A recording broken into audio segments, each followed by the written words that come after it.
what I'm doing now is trying to prepare or upgrade the portfolio for when things do return to some semblance of normalcy. Speak to your RIF issuer, see what they're doing. You always have the option of stopping RIF minimum payments and then catching up in December to make sure you meet the new minimum reduced RIF withdrawal.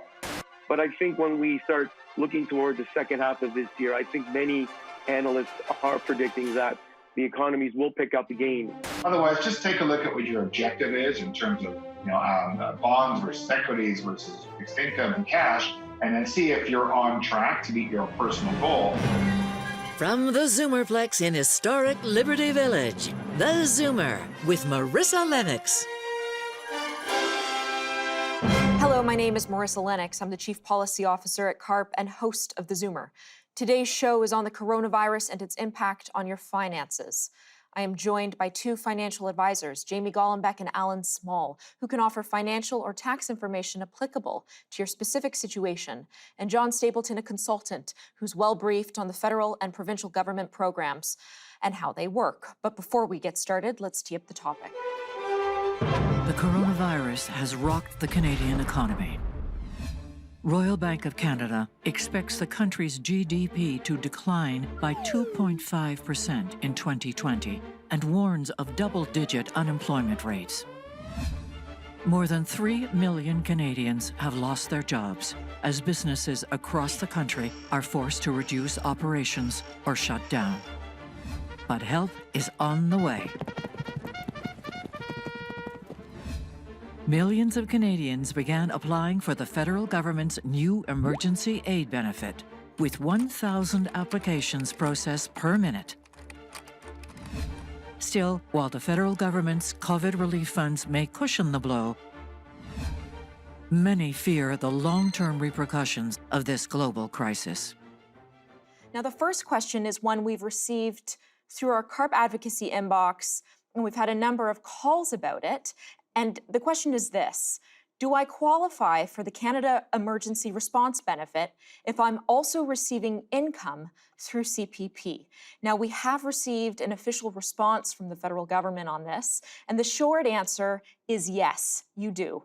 If you are collecting CPP, OAS, GIS, and even if you're drawing on RIFs, that does not make you ineligible for CERB.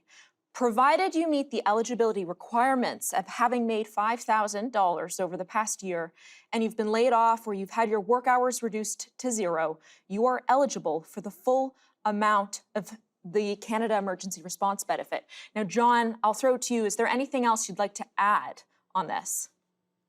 I think it's really important to note that for seniors that they must have worked in either calendar 2019 or in the last year and receive income either from employment, self-employment, or from employment insurance to make the threshold amount of $5,000. So it doesn't matter if there's no age limit on the on receipt, and and it doesn't matter whether you're already collecting CPP, OAS, GIS, as you said, but you do have to have that threshold of $5,000 from EI or earnings within the last year. Now, another question that we've received a lot of questions about is what changes are being made to RIF withdrawals. What has the government announced, and what does that mean for me?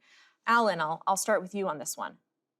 Yeah, so basically with respect to the RIF payments, the government is allowing us to actually reduce those payments by 25% for this year. And I know a lot of, folks that are drawing money from their RIFs were concerned that obviously with the market pulling back due to the COVID-19 situation, that they'd be drawing a lot from their principal, that their principal would be eaten into, and that their numbers would be a lot less today than had they have been, more of a different environment. So the government is allowing us to, or those that have a RIF, to pull out 25% less. I've already had a few clients call in asking how that's going to work, what the new numbers will look like. And I guess over the coming weeks, I would imagine that most institutions will probably start to calculate new RIF amounts that those could take out. And I think it's going to help. I think it's going to alleviate some of the stresses I think that investors have right now with respect to seeing a lot of their capital be paid out.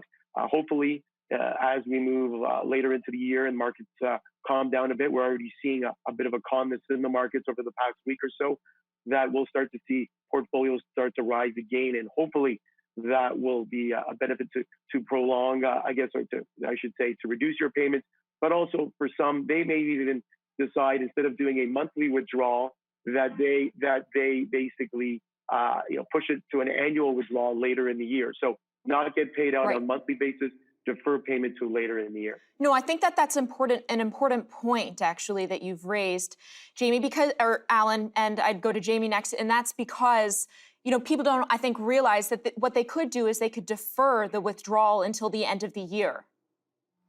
Well, that's absolutely correct. So, I mean, different people do things differently. Some people set up an automatic monthly withdrawal where they're just taking out the bare minimum amount that they have to from a RIF every month. It's used to pay for groceries and rent and other expenses. Others simply take the amount out by the end of the year. The requirement is to withdraw the minimum amount by December the 31st each year. There's no requirement to take a monthly amount. So again, the advice that we're giving people is speak to your RIF issuer. Every bank, every financial institution, every mutual fund is doing it differently. And they're actually having consultations as we speak. I know we are at our bank on what we're going to do, because there are obviously systems implications involved, because if we're paying out people on a monthly basis and they're asking for the minimum, we now have a new minimum. So we're now looking at whether we can actually stop the old minimum and calculate the new minimum automatically, and then just automatically start giving you the new minimum, maybe starting in like May or June once the system. But again, speak to your advisor, speak to your RIF issuer, see what they're doing. You always have the option of stopping RIF minimum payments and then catching up in December to make sure you meet the new minimum reduced RIF withdrawal. Important information. All right, let's go to the lines. On the line, we have Lynn from BC. Lynn, thanks for being here. Before we get to your question, tell us a little bit about your situation at the moment. Well, I just recently retired. My concern is that I have a financial portfolio, a small one of RRSPs for my spouse, and this has caused some sort of, it has had an impact on our portfolio. So I'm just looking for some general advice, consensus on whether people should just stay steady with their financial portfolios in terms of RRSPs, or whether the advice or the movement is to readjust those portfolios, and any advice that might be given on that. Great question. Alan. Yeah, so what I've been saying to my clients, and a great question for sure. I think it's the number one question I get, which is, do I start selling out of things, moving to cash? Do I stay where I am? Do I make subtle adjustments? And which is what you're asking. And what I've done with my clients is I've gone the adjustment route, and I've been rebalancing things. As I've said many times before, what I'm doing now is trying to prepare or upgrade the portfolio for when things do return to some semblance of normalcy, I guess, whether it's weeks or months from now. So what I've been doing is looking at people's portfolios, looking at what they own, categorizing what they own, B names versus A names. Obviously, they may own some B names over the last few years because the A names were just a little bit too expensive. And perhaps now's the time to make that switch from some of those B names into some A names, or the top names in that space or that sector of the market. So trying to improve the quality of portfolios is what I've been doing. Obviously, it'll depend on what type of portfolio you have, whether it's fixed income or bonds, whether it's stocks, whether it's mutual funds. So I'm not sure exactly what your portfolio looks like. But what I'm telling clients is, if you're in the market, if your portfolio is one that is in the market today, I am not panicking. Perhaps take a look at what you have with your investment advisor. Perhaps move some things around, try and improve the quality so that when things do get better, and I think they will at some point in the future, in the not so distant future, then your portfolio is ready to hopefully make back some of those paper losses. And they are paper losses right now that you may have, and you'll be in some good quality names. And of course, a lot of the good quality names that I'm talking about pay really good dividends as well. So that's something that you should consider and look at. Some of the names that they pay good quality dividends, and those dividends are secure. Jamie, do you have anything to contribute to that discussion? Yeah, I think that everyone's situation is different. It will depend, of course, on your age, and it depends also on how much money you need to draw from your portfolio. It will depend whether that money is in an RSP, a RIF, a non-registered account, even a TFSA, because you do have the opportunity to rebalance inside registered accounts, TFSAs, without incurring any tax. We also have to remember that while the markets have come down considerably, if you look at it over a decade or so, they're still up. So in other words, if you look at the portfolio, there's an opportunity to rebalance. But again, if you have a financial advisor, speak to them. Otherwise, just take a look at what your objective is in terms of bonds versus equities versus fixed income and cash, and then see if you're on track to meet your personal goal and make those adjustments accordingly. Thank you for that question. We need to take a short break. We'll be back with more on the economic impact of COVID-19. I think for low-income seniors, they have to be really on the lookout as to any extra RIF money that they can take out.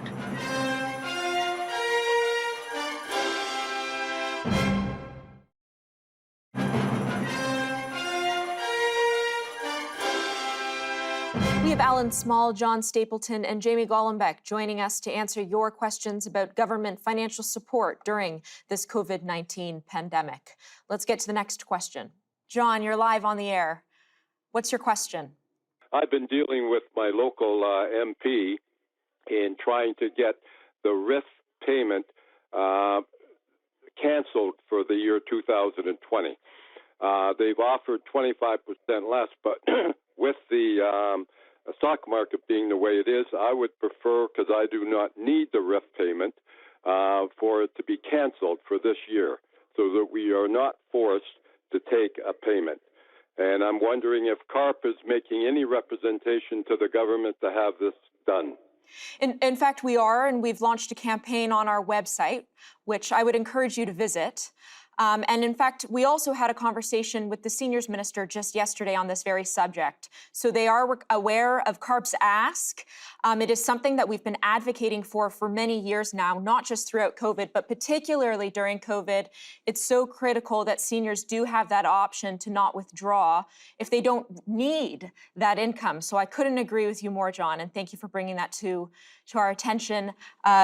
Other John, who's our expert on the line, do you have anything else that you might want to contribute to this?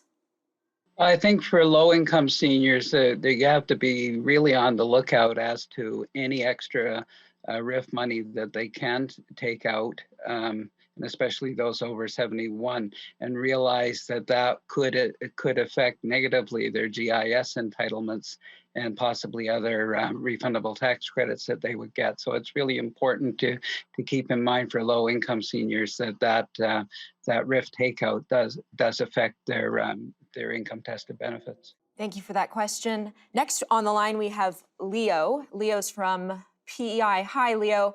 Before we get to your question, tell us a little bit about your situation. I retired 2 years ago. I work now part-time for the same company, usually somewhere between 20 and 30 hours a month. So my income was about $5,000-$6,000 a month. It's now dropped to about $1,000 a month because they've really cut back. Would I still qualify? But it's like, because my income hasn't gone to zero from the company. John. That's a really good question.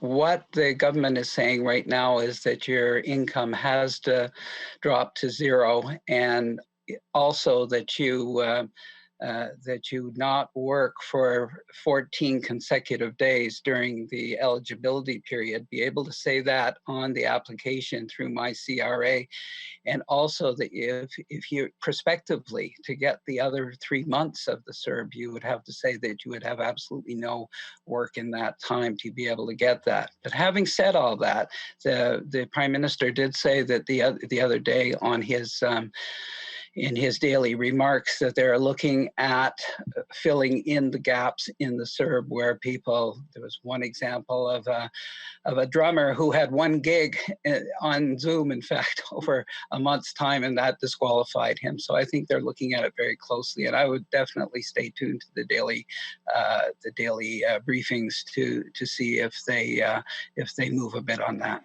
And CARP is posting up-to-the-minute information on our website as well. So you can check out government websites, but also CARP's website to know any changes that are made on that front. Next on the line, we have Moz. Moz, you're live on the air. What's your question? Hi there. My question is, I have been living on rental income in my home in my basement, and I was renting to students, and they've all now gone because the schools are closed. Would I qualify for this COVID-19 funding? John, can you answer that one? Yeah, you would only be eligible if you had earnings or self-employment or income or EI payments within the last year that reached the threshold of $5,000. And again, as we talked about with the previous caller, in regard to a previous caller, the government is looking at working on some of the gaps that we have where people have obviously fallen into real clear need because of a loss of income, but they can't make the $5,000 threshold and would otherwise be forced, if they're not yet 65, of course, onto public assistance, perhaps, or if they're over 65. I guess the good news was that they would be eligible for higher amounts in the guaranteed income supplement, but that income is something that's going to take a long time for you to actually see in your account. Thank you for that question. We'll be back in a few minutes with more of your questions on COVID-19 and how it impacts your finances. And so I think that this recession will be short-lived, in my opinion. I think we will see growth in the second half of the year. I think the pent-up demand will come through in this economy, in our country.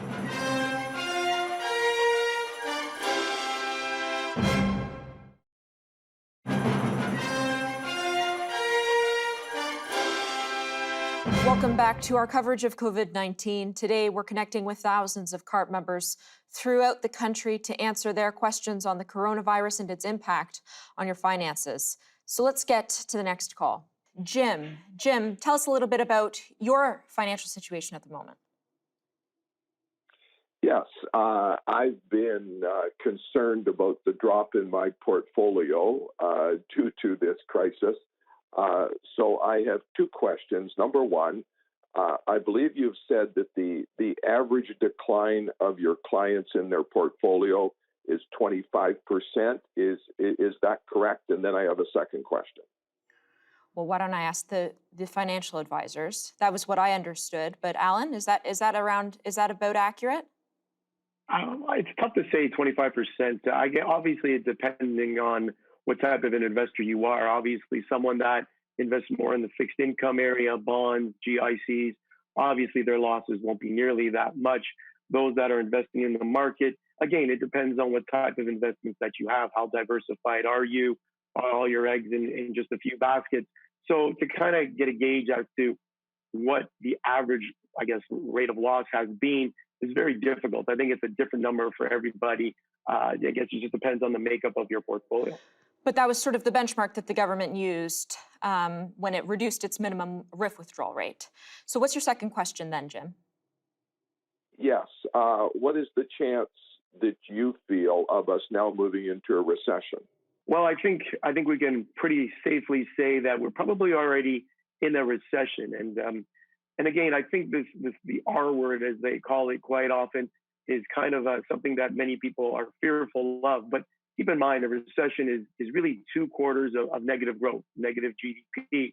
And so we could be in and we have been in the past, in history, technical recessions. And sometimes people don't feel it, or it's not as bad as some of the more deeper recessions. So I think we are, and we'll find out in the coming quarters that we are actually in a recession right now, first quarter this year, second quarter. But I think when we start looking towards the second half of this year, I think many analysts are predicting that the economies will pick up again here in our country, in the United States. And so I think that this recession will be short-lived, in my opinion. I think we will see growth in the second half of the year. I think the pent-up demand will come through in this economy, in our country. And I think that, the word recession, it should be expected. You'll probably hear more and more of that word in the coming weeks. But I think, it's more, I would say it's going to be more a term used for the first half of this year. And I think by the second half, and surely by the end of the year, I think our economy, if things go well on the health front, which I think they will, I think we will see a better economy in the second half and towards the end of the year. Thank you for that question, Jim. Next, we have Janice on the line. Janice, you're live on the air. What's your question? So I do have two questions. The first one is, in mid-March, I did panic and immediately moved out my mutual funds in with my cash investments. I took a 13% loss, which was about $16,000. Having done that, is there any advice that you can give me on how to perhaps position myself to recover some, if not all, of my money? Jamie.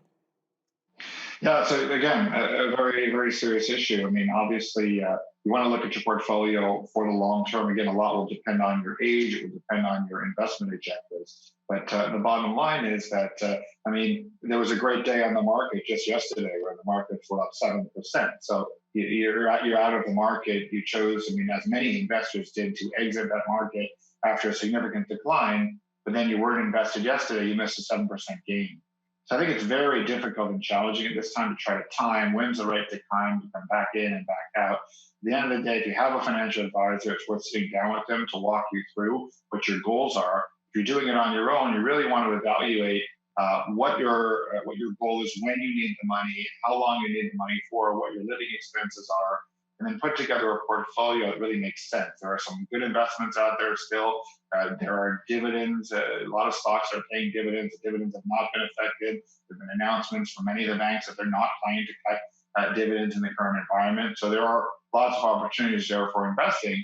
But at the end of the day, it's a personal decision. It's personal goals. And what are you comfortable? At the end of the day, we want you to be able to sleep at night. So if you're very nervous about the portfolio and these ups and downs, 7% up yesterday, but 10% down last week, we want to make sure that you can still be able to live comfortably. So each situation is very, very different. Now, Janice, did I hear you say you had two questions? Yes, I just wanted to know the pros and cons between, maybe getting bank stocks versus going back to mutual funds. Alan, why don't you answer this one? Sure. So obviously, a mutual fund, as you may know, is really a basket of investments. So you could actually own a mutual fund, let's say a Canadian dividend fund that would have many bank stocks in it. Or you could buy the individual bank stocks themselves. So I guess the easiest way to answer your question, mutual fund versus owning the individual stocks themselves, is one, from a diversification standpoint. Mutual funds tend to, and I say tend to because they can move quite rapidly as well, but mutual funds, because the risk is spread out over many different types of investments within that mutual fund, mutual funds tend to protect you just a little bit more than owning individual securities. Your money is spread out. Not all your eggs are in one stock, let's say like TD Bank stock, versus buying a mutual fund that would own TD Bank, but would also could own Royal Bank and CIBC and many other investments as well. So I guess it just really depends on the type of investor you are, the risks you want to take, whether you want to spread that risk out through mutual funds or managed products, or buy an individual security themselves. Obviously, some of those individual bank stocks right now look really enticing, a lot of them paying fantastic dividends we haven't seen really since the 2008 crisis. So, and just a couple of days ago, some of these bank stocks were paying, as much as almost 8%. CIBC comes to mind. So I think it really just depends on what your comfort level is, and what that will dictate which way you go. Thank you for that question. All right, we need to take a short break. Our coverage on the economic impact of COVID-19 continues next. You look back to 2008, our Canadian bank stocks maintained their dividends throughout that crisis. And that was a crisis where we saw markets drop as much as 50%.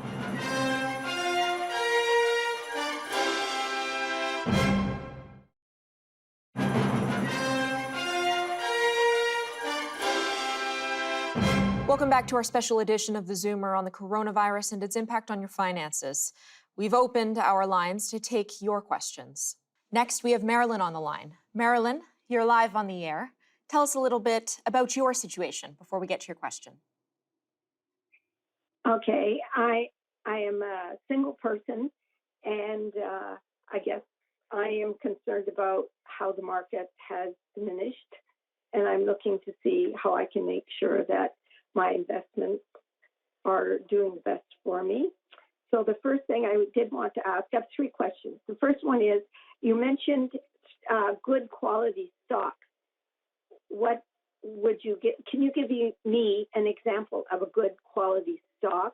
And then going along with that, what dividend would you expect to receive? I noticed you just said 8%. Yeah, so the dividend I was quoting was CIBC was actually at one point paying in and around 8%. That was a few weeks ago. Obviously, since then the market has rebounded. Stocks like CIBC have rebounded with it, and now the dividends that they're paying are actually less than 7% today, which is a good thing, which means that these companies' shares have risen quite a bit. But you ask a good question: what makes a good quality stock or investment? And I think, again, it's specific to everybody, but what I usually start with is, what are the names that you're comfortable with? What are the names that you feel will be with us when this COVID-19 situation gets better in the weeks or months ahead? And obviously, many people, especially here in Canada, look to our banking sector, our bank stocks. A lot of people feel as though TD Bank, Royal Bank, Scotia, these names will be here long after the COVID-19 situation is done with or dealt with. So I think, looking at good quality names, looking at names that have a history of paying dividends through good times and bad times. And you look back to 2008, our Canadian bank stocks maintained their dividends throughout that crisis. And that was a crisis where we saw markets drop as much as 50%. We just saw a crisis now 35%. So obviously back then it was even worse. So we saw our banks pay dividends through those difficult times. And so starting with those names, I think is a good place to start. But there are other names that I'm sure that you would feel comfortable owning, names in the insurance space, or depending on, again, risk levels, you may want to look at other sectors of the market. So good quality names that will be here through thick and thin, through the difficult times that we've already faced and that we will face in the coming weeks and months, and that they'll be around on the other side to maintain that dividend and continue to hopefully grow as the market rebounds throughout the year. Now, before we get back to the lines, this is just a question that's come in through our inbox. Can someone please explain to me the $9 million given to the United Way to help our seniors? John. The $9 million given to United Ways is really to look at the very ground level and make sure that money goes to agencies that are providing services and supports to people who really need it. And we got a lot of people, for example, who have been laid off. And remember, too, that in the service industries, the first people to get laid off are the seniors because of the possible the fact that the COVID-19 actually affects seniors more. At least that's some of the thinking.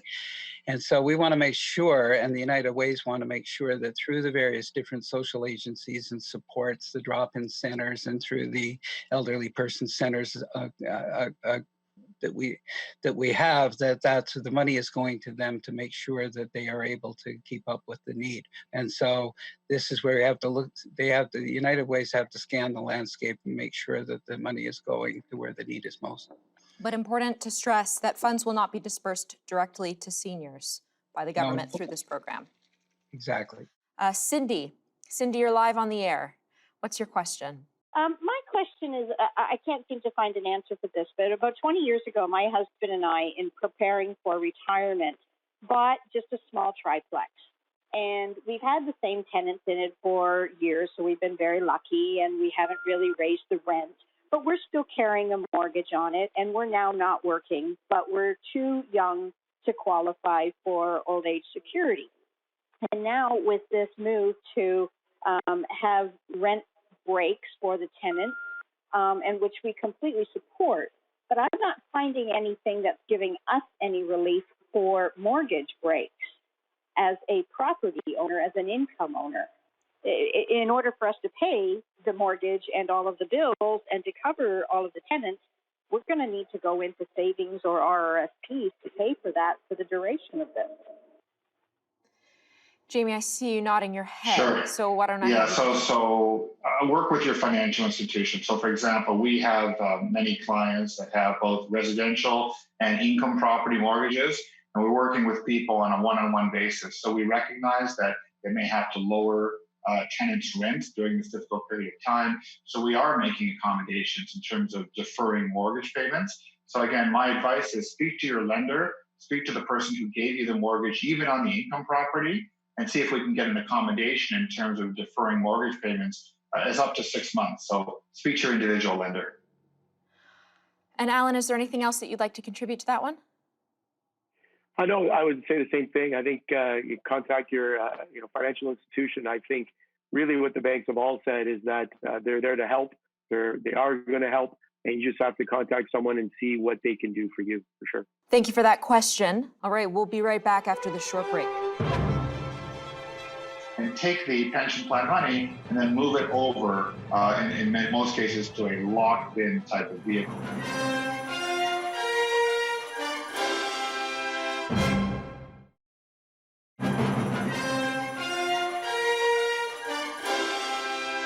Welcome back to our special Carp and Zoomer Media Town Hall on the coronavirus and its impact on your finances. Let's get back to the lines. Peter, you're live on the air. What's your question? So I have a one-person travel agency. Obviously, the agency makes nothing. And at the same time, the agency also owns a condo that has a mortgage on it at Blue Mountain, which is a ski area, and that's closed as well.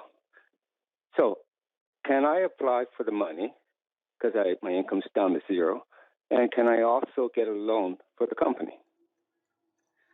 Great question. Alan. Well, I think there are a couple of things that you can do. Obviously, you said you have a mortgage.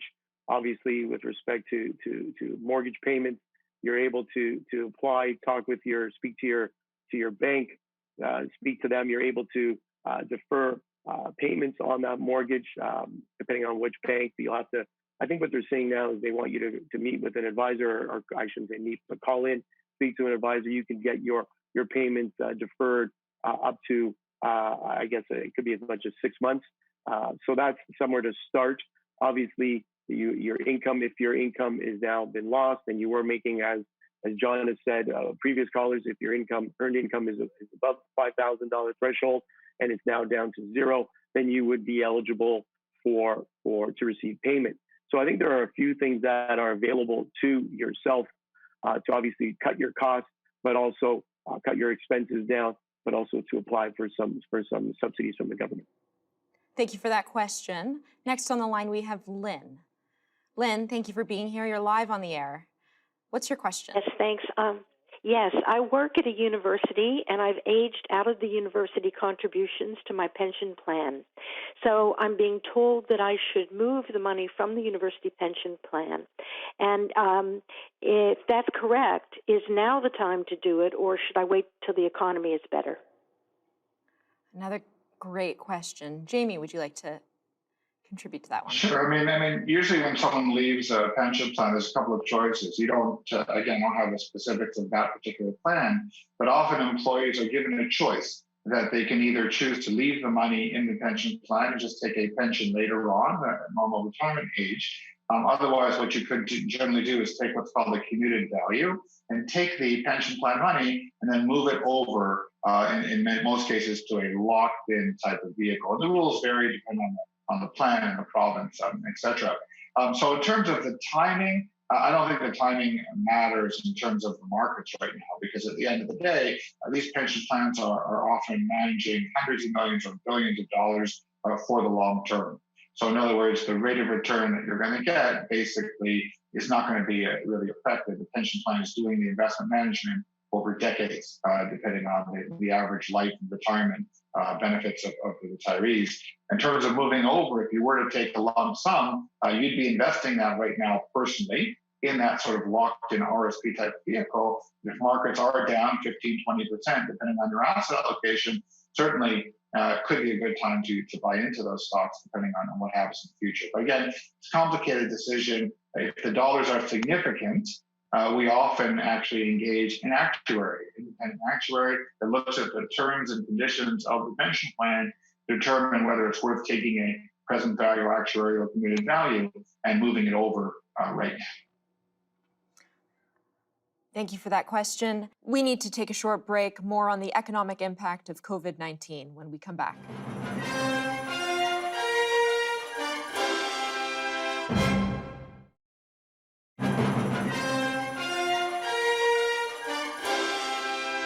Welcome back to Karp and Zoomer Media's special on the coronavirus and its impact on your finances. We're almost out of time, but we have time for just a few more questions. Next on the line, we have Roxanne. Roxanne, you're live on the air. Tell us a little bit about your situation and your question. Hi. Just at the end of March, my husband retired, so we're kind of caught in the middle here. But in the meantime, we have been discussing about downsizing and purchasing a new home, which would close the middle of next year. We're just wondering now if this is a good time to make that move. A very good question. Alan. Well, I think obviously there's a lot of factors. Does it make sense to downsize at this point with respect to what you're looking for, where you want to live, and all that? But from a financial standpoint or opportunity, I guess, downsizing and perhaps pocketing some money because you're downsizing, obviously selling a property, making quite a bit, and then buying something a lot less, you'll have some more disposable cash, some money there that you could put to work in some capacity. And as we've said throughout the calls, obviously right now the investment world, the markets in general are quite low on a historical basis. Markets have pulled back quite a bit. So for those that have downsized or perhaps may downsize or are downsizing, that's an opportunity to maybe put some money to work for yourself, obviously depending on your risk tolerances and your investment objectives, et cetera. But taking that aside, I think it's as good a time as any. I don't know that this situation would force me to downsize any quicker or not.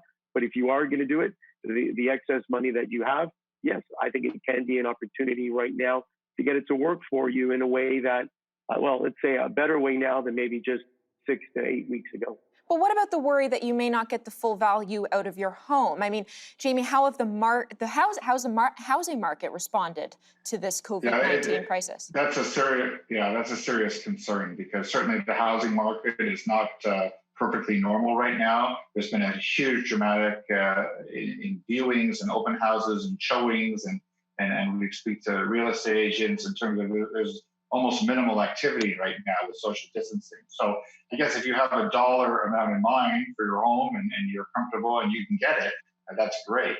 But I'm just concerned that we don't have an open free market right now, because we have people reluctant to go out. People are nervous about making big financial purchases right now.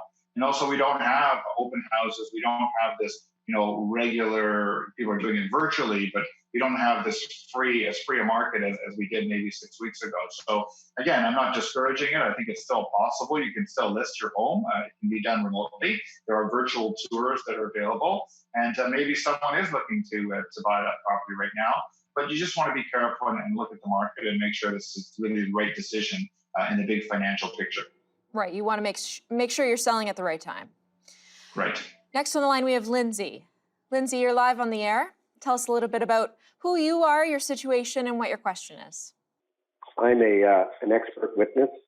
I'm working on a project right now where I log several hours, or more than several hours, a month, and but have been told that the project is going to stall for the time being.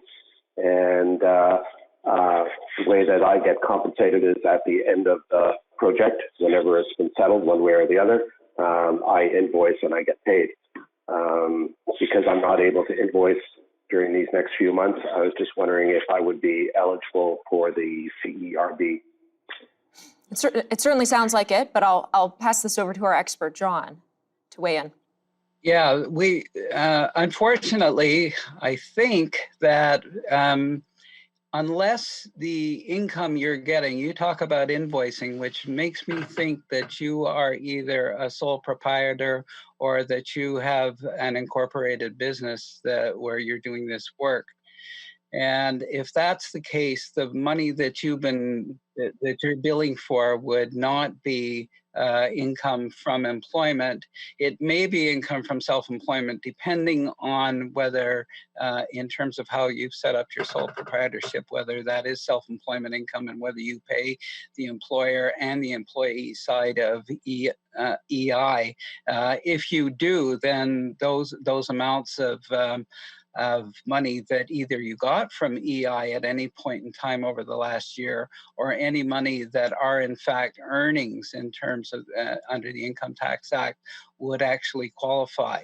But if your employment is more like that you invoice with HST, and therefore it's business income, and you've recorded it as business income, then it wouldn't qualify in terms of